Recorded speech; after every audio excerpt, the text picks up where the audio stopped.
Thank you very much for the kind introduction. I feel very honored and humbled to be able to share with so many leaders from the public, private, and people sectors. The title of my presentation is Crafting a New Business Model, a clarion call to transform the business world for greater good. Before I begin, I'd like to share with you a story. And this story happened on March the 21st, 2003. This is a day I will never forget for the rest of my life. I received an interesting call. Patrick, you better fly back right away. People are carrying things out from your office. This call started a series of events which changed my life forever. Prior to the call, I had scaled down my personal involvement with the company and left the daily operation to a management team. At the throes of the SARS crisis, sales had dipped to its lowest points. Operational expenses were at an all-time high. Our competitors took the opportunities to headhunt my management staff, and several of my key people left me literally overnight. Subsequently, many of my colleagues, clients, and suppliers began to leave me in droves. Vicious rumors circulated in the market, and they were growing stronger by the day. During that time, I lost an enormous amount of money. I was also carrying personal liabilities to the tune of millions of dollars. I went through the darkest hour of my life. At night, I slept with tears in my eyes, curled up like a little baby. I lived in constant fear, and anxieties clouded my mind. I was worried about what would happen to me and my family. My life had virtually come to an end. It was a daily torture to wake up, drag myself to work, and face another day of pain and sorrow. I walked around like a zombie, not knowing what to do, say, or believe. I was totally helpless. I could not run away. No matter which way I turned, I would feel another huge wall collapsing on me. I went through what the Chinese would call a half-death. 求生不能 求生不得 求死不能 an experience which is worse than death. I wanted to leave, but I could not leave. And death was not an option. I wish I could die, but death was not an option. It was then that I started searching my soul. I looked for wise counsel. I looked up and asked our Creator for help. I needed a modern day miracle to turn the tide. In my spirit, I sensed a divine calling to rebuild my organization into more than just a business, a company, or an organization. I was to go beyond personal profits and gains. The initial instruction I received was to touch lives. I was called to treat humans as humans, bring out the best from them, and help them to live a meaningful, exciting, and fulfilling life.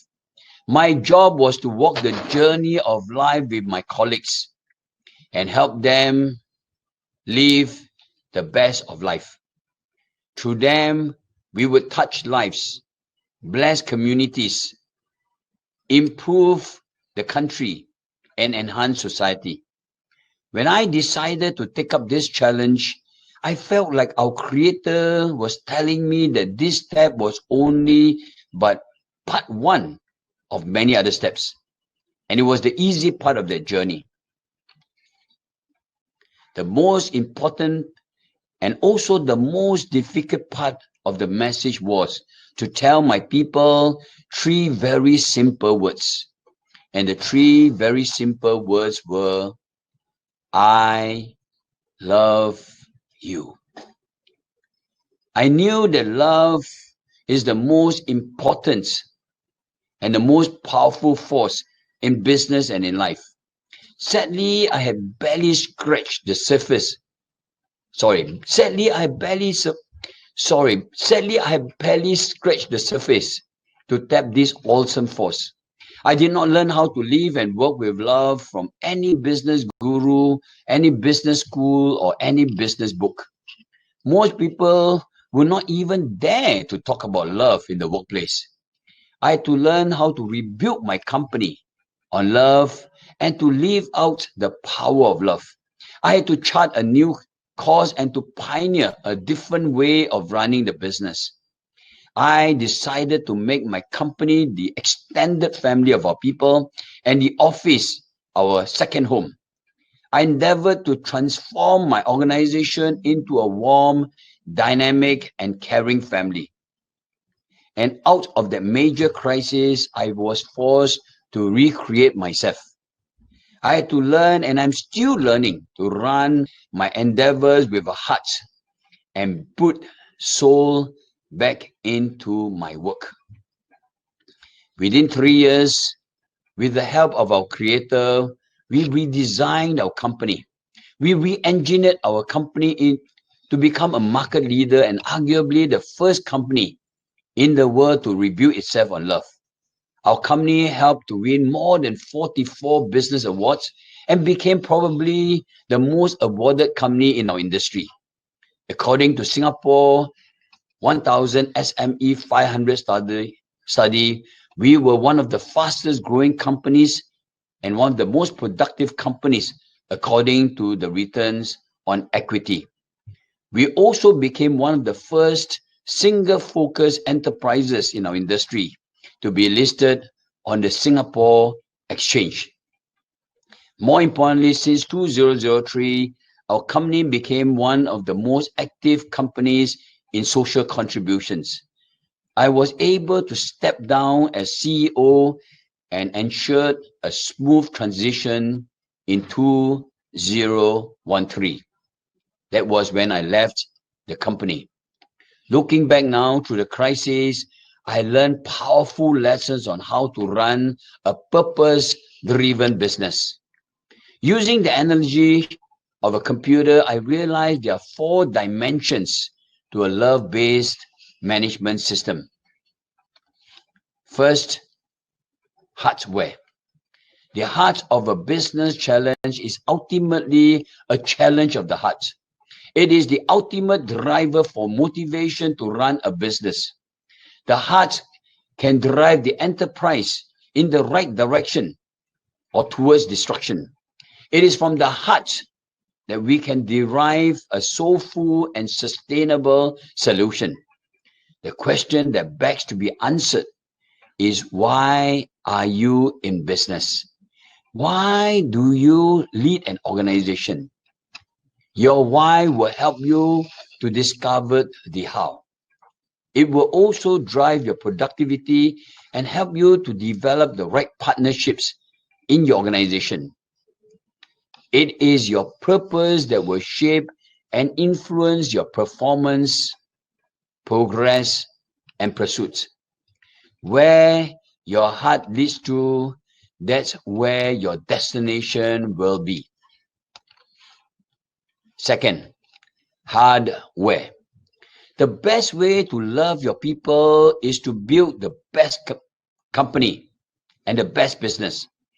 The character, commitment, capacity, and capability of your organization will determine its contributions. The hardware of the company is essentially the business model of your operation. How you do what you do to enhance profit, advantage, and growth. It includes the plans, structures, systems, processes, and procedures to achieve results. Ultimately, results define the hardware of your business, and it is the only true measurement of life and success. Third, software. Every business is a people business. It is the people who work in your business that will make your business work. It is the people in your organization that will make your organization work. I've always said that I'm not in the real estate business. I'm actually in the relationship business. I'm not just in the property business, but I'm also in the people business. The software of a business is the way your team and you communicate, collaborate, and co-create solutions for your customers and other stakeholders.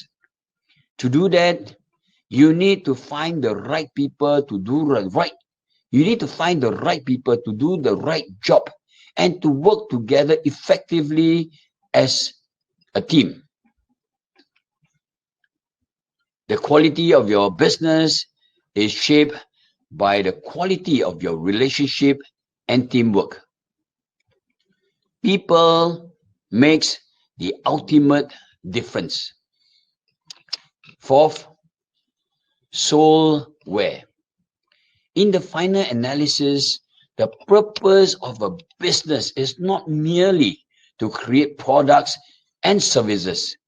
It should also not just exist just to serve customers and generate profits.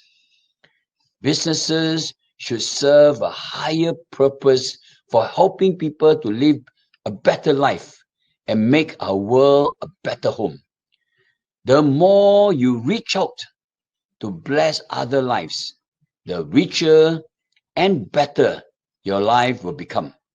When you serve a higher calling and a worthwhile cause, you will attract more people and more resources to help you build a stronger company. Eventually, your business should become a movement, a force that will do good and do well at the same time, all the time. The miracle continues. Without realizing it, our Creator was leading me and my team to start a revolution of love.